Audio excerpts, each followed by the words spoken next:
어떻게 이럴 수 있는 거지? 케임브리지 대학교의 한 교수가 한국의 고속도로에서 눈으로 보고도 믿을 수 없는 장면을 목격했다고 합니다. 영국의 교통 시스템 연구의 최고 권위자인 박사가 한국의 고속도로에서 20년 동안의 연구 결과를 뒤집는 장면을 보았습니다. 박사는 그 장면에 대해서 논문을 제출을 하였고 전 세계 교통학계가 발칵 뒤집어졌습니다. 도대체 한국의 고속도로에서 무슨 일이 있었던 걸까요? 무엇이 케임브리지 대학교의 교수가 20년간 연구했던 내용을 한 번에 뒤집을 수 있었는지 충격적인 이야기 지금 시작하겠습니다. 저는 케임브리지 대학교에서 교통공학을 20년 동안 연구하고 있는 에드워드 밀러입니다. 사무실에 앉아 컴퓨터 화면 속에 비친 한국 사진을 바라보고 있었어요. 서울의 밝은 불빛들이 마치 땅에 떨어진 별처럼 반짝이고 있었고 도시들이 어떻게 도로와 기차를 건설하는지 연구하는 유명한 교수로서 전 세계의 교통 시스템에 대해 많은 것을 알고 있다고 자부하지만 한국이라고 하면 내 심장은 갑자기 빠르게 뛰기 시작했습니다. 20년 전 제가 아직 젊은 학생이었을 때 한국을 방문했던 기억이 있어요. 그때의 여행은 신나는 모험이 되어야 했지만 한 번의 작은 교통사고 때문에 모든 것이 악몽으로 변해버렸죠. 구급차가 도착하는 데는 마치 영원처럼 시간이 걸렸고 병원은 혼란스럽고 무질서해 보였어요. 집에서 멀리 떨어져 고통 속에 있던 나는 모든 것이 혼란스럽고 두려웠습니다. 그 한 번의 나쁜 경험은 내 마음속에 편견의 씨앗을 심어 놓았고 그 후 20년 동안 나는 미국과 영국 같은 나라들만이 좋은 교통 시스템을 가지고 있다고 믿었습니다. 오직 그 나라들만이 안전에 충분히 신경 쓰며 제대로 된 도로와 기차를 만드는 방법을 안다고 확신했어요. 한국과 다른 아시아 국가들은 그저 그만큼 좋지 않고 안전하지도 않으며 현대적이지 않다고 생각했습니다. 하지만 제가 얼마나 틀렸었는지는 아직도 모를 일입니다. 어느 비 오는 화요일, 저는 영국 교통연구소 소장인 리처드 브라운으로부터 긴급 메시지를 받았어요. 그의 말은 마치 하나씩 떨어지는 차가운 돌처럼 내 전화 너머로 전해졌어요. 밀러, 네가 한국에 가야 할 일이 생겼어. 한국의 교통 시스템이 전 세계적으로 주목받고 있는데 우리는 그걸 용납할 수 없어. 그들의 결함을 찾아내. 우리 영국 시스템이 더 우수하다는 것을 증명해야 해. 우리의 명성이 달려 있어. 그의 목소리를 듣자마자 저는 20년 전 교통체증에 갇혀있던 그 끔찍한 기억, 다리의 통증, 그리고 두려움이 내 마음을 엄습하는 것을 느꼈습니다. 과연 다시 그때의 기억으로 돌아가야만 하는 것일까? 그날 밤 저는 조심스럽게 여행 가방을 꾸리기 시작했습니다. 손이 떨리며 노트북을 옷 위에 조심스레 올려두고 카메라와 음성 녹음기도 함께 챙겼습니다. 이 모든 것들은 영국의 자존심을 지키기 위한 싸움에서 제 무기가 될 터였습니다. 그러나 마음 깊은 곳에서는 작은 목소리가 속삭이듯 궁금해졌어요. 혹시 정말 제가 마지막으로 방문한 이후로 한국은 많이 변했을지도 모른다고요. 비행기가 인천국제공항을 향해 구름 사이로 솟아오르자 저는 창밖으로 펼쳐진 끝없는 하늘을 바라보았어요.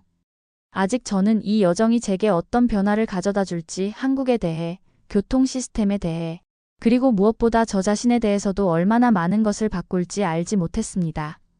그 순간 제 마음 한켠에서는 과거의 상처와 두려움이 서서히 녹아내리고 새로운 가능성에 대한 기대감이 피어오르는 것을 느꼈습니다. 인천국제공항의 비행기 바퀴가 땅에 닿았을 때 제 심장은 북처럼 쿵쾅거렸어요. 저는 땀에 젖은 손을 바지에 닦았어요. 20년 전의 기억들이 마치 폭풍에 휩쓸린 나뭇잎처럼 제 머릿속에서 빙글빙글 돌았어요. 그때 얼마나 혼란스러웠는지 기억이 났어요. 공항은 시끄럽고 혼란스러웠었죠. 표지판들은 전혀 이해가 안 됐어요. 저는 낯선 나라에서 완전히 길을 잃은 기분이었어요. 비행기에서 내릴 시간이 되자 저는 깊은 숨을 들이쉬고 일어섰어요.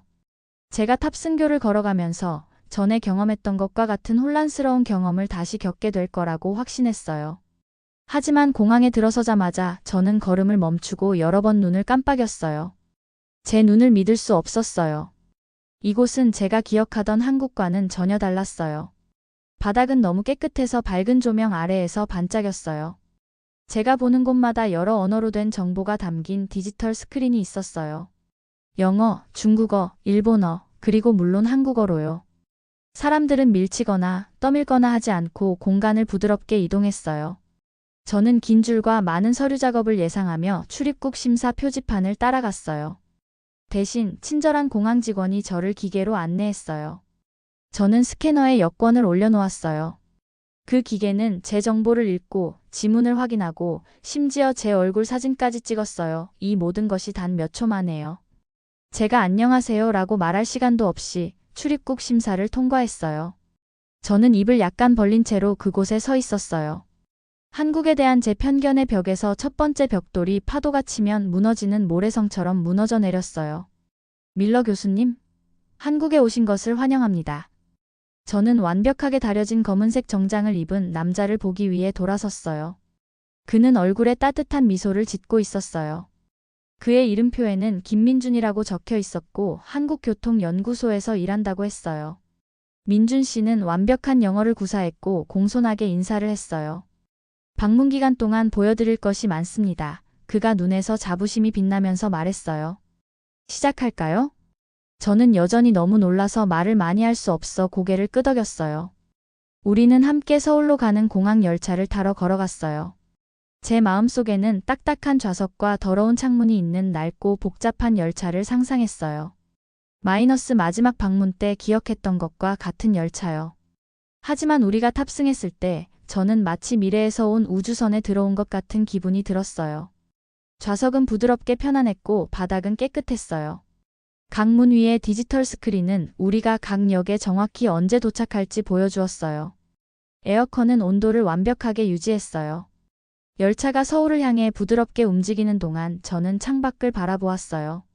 시골 풍경이 빠르게 지나갔어요. 마이너스 녹색 언덕, 현대적인 건물들, 깔끔한 농장들이요. 저는 한국의 교통 시스템에서 발견할 모든 문제점을 적기 위해 노트북을 가져왔어요. 하지만 그것은 제 무릎 위에 펴지지 않은 채로 놓여 있었어요. 지금까지는 어떤 문제도 찾을 수 없었어요. 우리가 서울역에 도착할 때쯤 제 편견의 벽에서 또 다른 벽돌이 무너져 내렸어요. 하지만 가장 큰 놀라움은 아직 앞에 있었어요. 역 밖에서 민준 씨는 저를 반짝이는 전기차로 안내했어요. 이 차량에는 자율주행 보조 기능이 있어요. 우리가 안전벨트를 매면서 그가 설명했어요. 다른 차들과 안전거리를 유지하고 자동으로 교통신호를 따르는 데 도움을 줘요. 우리가 서울의 분주한 거리를 운전하는 동안 저는 놀라움으로 주변을 계속 둘러보지 않을 수 없었어요. 모든 것이 너무 질서정연해 보였어요. 차들은 서로를 끼어들지 않고 자신의 차선에 머물렀어요. 사람들은 건널목에서 길을 건넜고 보행 신호를 위해 참을성 있게 기다렸어요. 교통은 잘 연습된 공연의 무용수들처럼 부드럽게 움직였어요. 20년 전에 기억했던 혼란과는 전혀 달랐어요. 제 마음은 질문들로 가득 찼어요. 한국이 정말 20년 만에 이렇게 많이 변했을까요?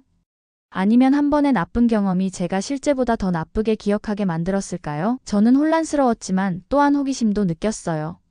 아마도 제가 상상했던 것보다 이 나라에 대해 배울 것이 훨씬 더 많을지도 몰라요. 한국에서의 둘째 날, 저는 일찍 일어났어요. 아침 햇살이 제가 옷을 입는 동안 호텔 창문을 통해 쏟아져 들어왔어요. 오늘 민준 씨는 하루 중 가장 바쁜 시간대인 아침 출근 시간에 서울의 대중교통 시스템을 보여줄 예정이었어요. 매일 아침 수백만 명의 사람들이 어떻게 출근하는지 보실 준비 되셨나요? 민준 씨가 호텔 로비에서 저를 만났을 때 미소를 지으며 물었어요. 저는 고개를 끄덕였지만 속으로는 긴장이 됐어요. 출근 시간대에 런던과 뉴욕의 지하철역을 기억했어요. 사람들이 밀치고 떠밀고 모두가 기분이 나쁘고 지하철이 늦게 도착하는 모습이요. 저는 혼란에 대비했어요. 우리는 계단을 내려가 분주한 지하철역으로 들어갔어요. 제가 처음 느낀 것은 모든 것이 얼마나 깨끗해 보이는지였어요. 바닥에 쓰레기가 없었어요. 벽에 낙서도 없었고요. 공기는 고향의 지하철역처럼 곰팡이 냄새가 아닌 신선한 냄새가 났어요. 곧 매우 복잡해질 거예요. 저는 밀치는 군중에 대비하며 민준 씨에게 말했어요. 그냥 지켜보세요. 그는 의미심장한 미소로 대답했어요. 몇 분 안에 수백 명의 사람들이 역으로 쏟아져 들어오기 시작했어요. 저는 밀치기가 시작될 것에 대비해 긴장했어요. 하지만 놀라운 일이 일어났어요. 아니, 오히려 일어나지 않았어요. 밀치는 일이 없었어요. 아무도 소리치지 않았고요. 모두가 바닥에 명확한 표시를 따라 질서 있는 줄로 움직였어요. 저는 사람들이 어디에 서고 걸어야 하는지 안내하는 한국어, 영어, 중국어, 일본어로 된 표지판을 발견했어요. 유리문이 플랫폼 가장자리를 따라 늘어서 있어서 누구도 선로에 떨어지지 않도록 막아주었어요. 그리고 지하철이 도착했을 때 정확히 시간에 맞춰 초 단위로 지하철의 문이 플랫폼 문과 완벽하게 일치했어요. 어떻게 이렇게 완벽한 타이밍을 유지하나요? 저는 민준 씨에게 물었어요. 제 회의적인 태도가 진정한 호기심으로 녹아내리고 있었어요. 그는 자랑스럽게 미소 지었어요. 저희는 교통이 단지 사람들을 한 장소에서 다른 장소로 이동시키는 것이 아니라고 믿어요. 그가 설명했어요. 그것은 그들의 시간을 존중하고 안전을 보장하는 것에 관한 거예요. 우리가 탑승한 지하철은 깨끗했어요. 좌석은 편안했고요. 각 문 위의 디지털 지도는 우리가 정확히 어디에 있고 다음 정류장이 어디인지 보여주었어요. 안내방송은 4가지 언어로 나왔어요. 가장 인상적인 것은 지하철이 너무 부드럽고 조용하게 달려서 사람들이 실제로 출퇴근 시간에 잠을 잘 수 있다는 것이었어요. 지하철을 경험한 후 민준 씨는 저를 버스 시스템을 보러 데려갔어요. 다시 한번 저는 놀랐어요. 버스는 시간표에 나온 대로 정확히 도착했어요. 도로에 그려진 특별한 차선은 버스만을 위한 것이어서 교통체증을 우회할 수 있게 해주었어요. 각 버스 정류장에는 다음 버스가 도착할 때까지 정확히 몇 분이 남았는지 보여주는 디지털 표지판이 있었어요. 이것은 사람들이 시간을 계획하는 데 도움이 돼요. 민준 씨가 설명했어요. 아무도 버스가 언제 올지 기다리며 궁금해하는 것을 좋아하지 않아요. 정오쯤 우리는 도시를 벗어나 고속도로로 나갔어요. 약 1시간 후 민준 씨는 휴게소에 들어섰어요. 배고프실 거예요. 그가 말했어요. 점심 먹으러 들어가죠. 영국이나 미국에서는 고속도로 휴게소가 보통 더러운 화장실과 어쩌면 패스트푸드 레스토랑이 있는 주유소에 불과해요. 그래서 저는 별로 기대하지 않았어요. 하지만 한국 휴게소에 들어갔을 때 저는 입이 떡 벌어졌어요. 고속도로 휴게소라기보다는 쇼핑몰 같았어요. 모든 종류의 맛있는 음식을 제공하는 최소 10개의 다른 음식점이 있었어요. 화장실은 제가 방문했던 대부분의 5성급 호텔보다 더 깨끗했어요. 편의점, 커피숍, 심지어 여행자들이 다리를 뻗고 휴식을 취할 수 있는 작은 정원도 있었어요. 하지만 저를 가장 감동시킨 것은 놀라운 시설이 아니라 사람들이 행동하는 방식이었어요. 식사 후 모든 사람들이 자신의 쓰레기를 치우고 재활용 쓰레기통에 조심스럽게 분류했어요. 사람들은 불평 없이 인내심을 가지고 줄을 서서 기다렸어요. 차들이 주차장을 통과할 때 운전자들은 속도를 늦추고 경적을 울리지 않고 보행자들에게 양보했어요. 규칙을 따르지 않으면 벌금을 내나요? 저는 민준 씨에게 물었어요. 무엇이 모든 사람들을 그렇게 질서 있게 만드는지 궁금했어요. 몇 가지에 대해서는 벌금이 있어요. 그가 인정했어요. 하지만 대부분은 존중에 관한 거예요. 어릴 때부터 한국인들은 공공장소가 모든 사람에게 속한다는 것을 배워요. 그래서 모든 사람이 그것을 돌보는 데 도움을 주어야 해요. 저는 고향에서 교통체증에서 때때로 느꼈던 분노에 대해 생각했어요. 사람들이 서로를 끼어들거나 참을성 없이 경적을 울리는 방식이요. 여기서는 뭔가 다른 것을 봤어요. 모든 사람이 시스템이 원활하게 운영되도록 협력한다는 느낌이요. 하루가 지나면서 저는 제 노트북이 여전히 비어 있다는 것을 깨달았어요. 저는 한국의 교통 시스템의 모든 결함을 적을 계획이었지만 보고할 만한 중요한 문제를 찾을 수 없었어요. 어떻게 저는 여러 면에서 영국에서 우리가 가진 것보다 더 나은 것처럼 보이는 시스템에 대해 부정적인 보고서를 쓸 수 있을까요? 그날 저녁 민준 씨가 저를 서울로 다시 데려다주는 동안 예상치 못한 일이 일어났어요. 우리는 붐비는 고속도로에 있었는데 갑자기 우리 앞에 차가 도로 한가운데에서 고장이 났어요. 교통이 느려지기 시작했고 우리가 교통체증에 갇힐 수도 있다고 생각했어요. 그때 우리 뒤에서 구급차 사이렌 소리가 울리는 것을 들었어요. 제 몸은 즉시 긴장했어요. 20년 전 제 사고의 기억이 물밀듯이 떠올랐어요. 고통, 두려움, 교통체증 때문에 도착하는데 오래 걸린 구급차요. 하지만 다음에 일어난 일은 저를 말문이 막히게 했어요. 마치 배를 위해 파도가 갈라지듯이 모든 차들이 즉시 도로의 양쪽으로 이동했어요. 몇 초 안에 그들은 중앙에 깨끗한 길을 만들었어요. 구급차는 전혀 지연 없이 빠르게 통과했어요. 아무도 경적을 울리지 않았어요. 무엇을 해야 할지 혼란스러워하는 사람도 없었어요. 마치 그들이 이것을 여러 번 연습한 것처럼 보였어요. 저는 런던에 대해 생각했어요. 그곳에서는 구급차가 종종 소중한 몇 분 동안 교통에 갇히곤 했죠. 그리고 뉴욕에 대해 생각했어요. 그곳에서는 일부 운전자들이 응급 차량을 무시하곤 했어요. 자신의 여정에 너무 바빠서 관심을 갖지 않았죠. 구급차가 멀리 사라지는 것을 지켜보면서 제 안에서 무언가가 바뀌는 것을 느꼈어요. 이것은 단순히 더 나은 기술이나 더 좋은 시설을 갖추는 것에 관한 것이 아니었어요. 이것은 더 깊은 것에 관한 것이었어요. 사람들이 낯선 사람들을 배려하고 두려움 때문이 아니라 다른 사람들에 대한 배려 때문에 규칙을 존중하고 공동의 선을 위해 함께 일하는 문화요. 그날 밤 호텔 방으로 돌아와서 저는 창가에 서 있었어요. 유리에서 자신의 모습을 볼 수 있었지만 그 너머로 서울의 스카이라인이 별의 들판처럼 반짝였어요. 한국에 대한 20년간의 편견이 제 안에서 갈라지고 무너지기 시작했어요. 마치 벽에서 떨어지는 오래된 페인트처럼요. 저는 결함을 찾으러 왔어요.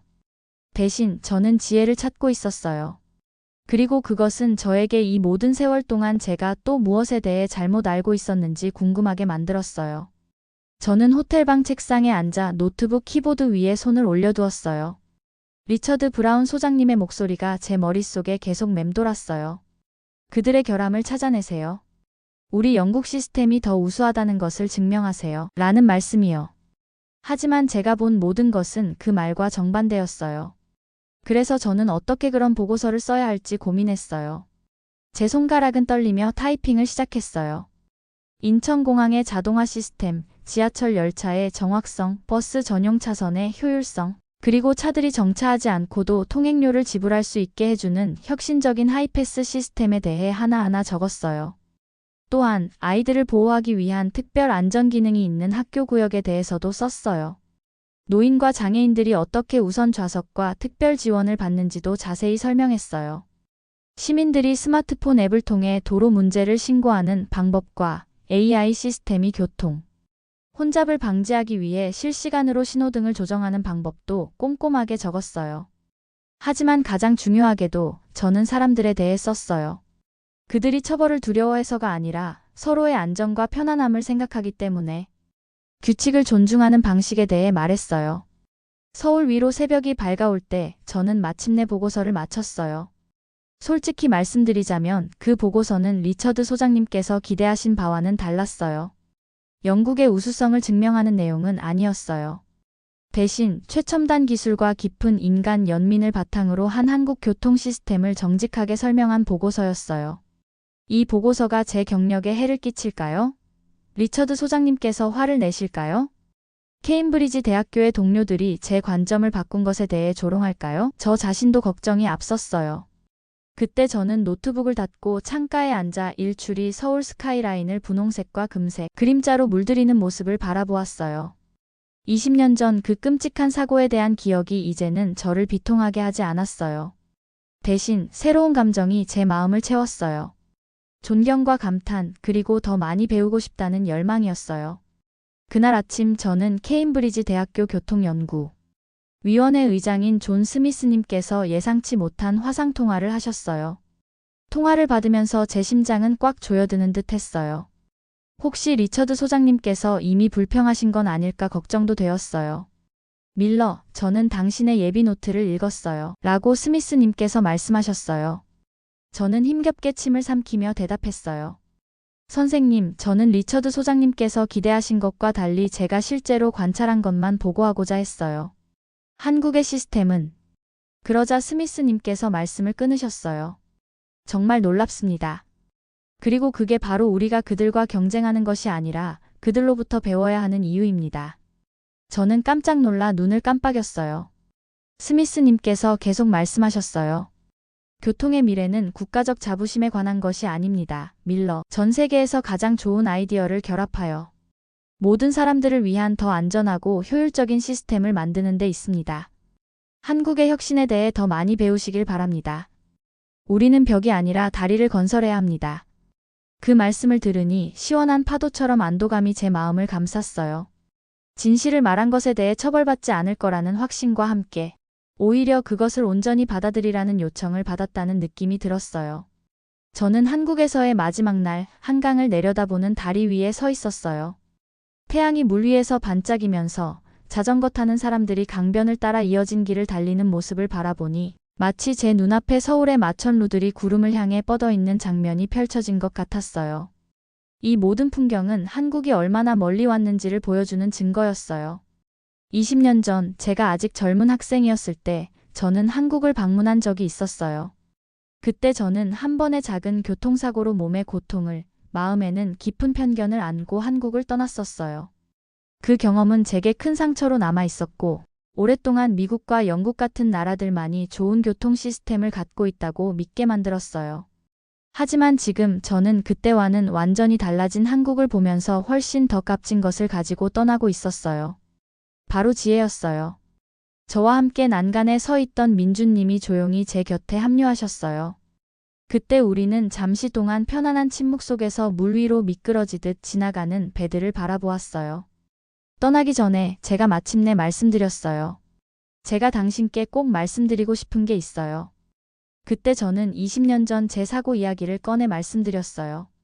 그때 경험했던 고통과 두려움이 어떻게 제 마음속에 깊은 편견을 심었는지, 그리고 이번 방문이 어떻게 그 편견을 마치 깨진 유리처럼 산산조각 내버렸는지에 대해 솔직하게 공유했어요. 저는 처음엔 결함을 찾으러 왔었어요. 제가 고백했어요. 하지만 저는 영감을 받고 가게 되었습니다. 민주님께서는 깊은 생각에 잠기신 듯 고개를 끄덕이셨어요. 모든 나라는 강점과 약점이 있어요. 한국도 예외는 아니죠. 아직 개선해야 할 점이 많아요. 그렇지만 아마도 가장 큰 강점은 다른 사람들로부터 배우려는 의지일 거예요. 라고 말씀해 주셨어요. 그날 오후 공항으로 가는 길에 저는 이전에 놓쳤던 여러 세부 사항들을 새롭게 알아차렸어요. 예를 들어 차들이 학교 근처에서 자동으로 속도를 늦추는 모습, 횡단보도에서 산만한 보행자들에게 특별한 알림 조명이 설치된 모습, 그리고 버스 정류장에서는 겨울에는 온열 좌석, 여름에는 냉각 시스템이 마련된 점 등 말이에요. 이 모든 것들은 단지 기술적인 혁신이 아니었어요. 그것들은 사람들을 우선시하는 사회의 표현이었어요. 한국 사회가 시민들의 편안함, 안전, 그리고 존엄성을 얼마나 중요하게 생각하는지를 여실히 보여주었죠. 출국장에서 저는 민주님의 손을 따뜻하게 잡았어요. 이것은 작별이 아니에요. 제가 말씀드렸어요. 이것은 새로운 파트너십의 시작이에요. 우리 나라들은 서로에게서 배울 점이 참 많아요. 라고 말했어요. 집으로 가는 비행기 안에서 노트북을 열고 새로운 보고서를 쓰기 시작했어요. 이 보고서는 리처드 소장님이나 스미스님을 위한 것이 아니라 오로지 제 자신을 위한 것이었어요. 보고서의 제목은 간단했어요. 마음이 담긴 교통, 영국이 한국에서 배울 수 있는 것이라고 적었어요. 비행기가 구름 위로 솟아오르면서 저는 깨달았어요.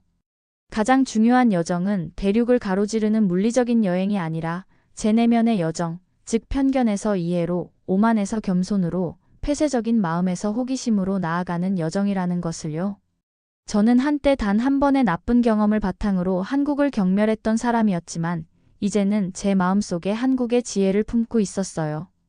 그리고 그 변화 속에 제 여정에 진정한 힘이 있었어요.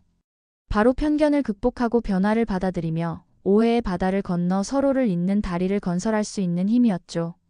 저는 이번 방문을 통해 진실을 깨달았어요. 가장 위대한 교통 시스템은 단순히 사람들을 한 곳에서 다른 곳으로 옮기는 것이 아니라 서로를 연결하는 것이란 사실을요.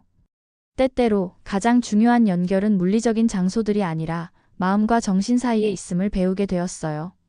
한국이 점점 멀어지고 아래로 펼쳐진 녹색 풍경이 보이자 저는 미소를 지었어요. 단순히 보고서만 가지고 귀국하는 것이 아니라 새로운 비전을 품고 돌아가고 있었어요. 그 비전은 국가들이 경쟁하는 것이 아니라 서로 협력하고 국가적 자존심이 아닌 인류 전체의 발전을 위한 비전이었어요. 저 에드워드 밀러는 이제 단 한 번의 나쁜 경험을 넘어 한국에서 얻은 귀중한 지혜와 감동을 가슴에 품고 있었어요. 그 변화 속에 제 여정에 진정한 힘이 있었고 그 힘은 앞으로 제가 살아가는 모든 길 위에서 믿음이 있었어요. 여기까지입니다. 오늘의 사연 재미있게 보셨다면 구독과 좋아요 꼭 부탁드릴게요.